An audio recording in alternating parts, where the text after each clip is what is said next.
Hello everyone, welcome to Legal Update. Today's topic for discussion is exceptions to doctrine of merger. Why in news? Recently in case Vishnuvardhan alias Vishnu Pradhan versus the state of UP and others, the Supreme Court ruled that the doctrine of merger does not apply to orders obtained by fraud. Background of the case: the appellant was not a party in the original proceedings, where the accused obtained a favorable order from the High Court in 2021 by suppressing material facts. The High Court's decision was later affirmed by the Supreme Court in 2022.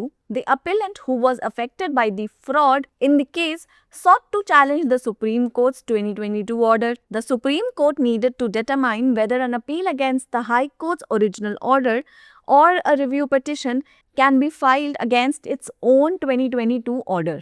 What were the court observations?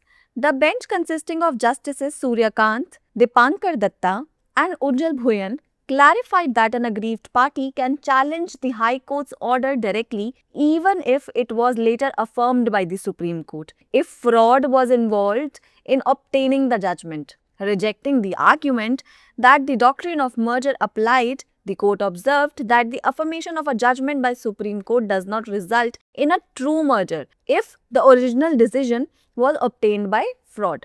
The court recognized that a judgment obtained by fraud does not become a legitimate part of the judicial process and may be contested. The court laid down 5 exceptional scenarios where the doctrine of merger does not apply, including fraud, public interest concerns, and the need for fresh adjudication.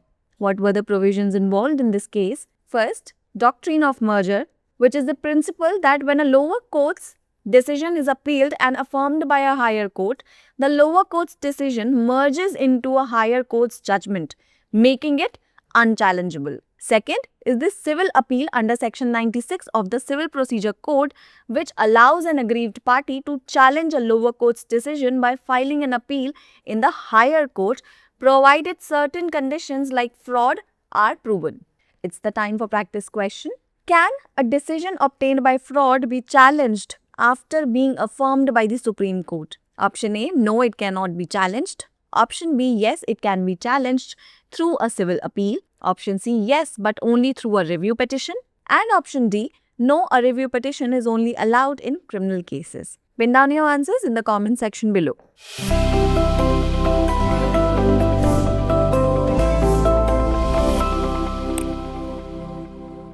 विलय के सिद्धांत का अपवाद। सबसे पहले देख लेते हैं चर्चा में क्यों है।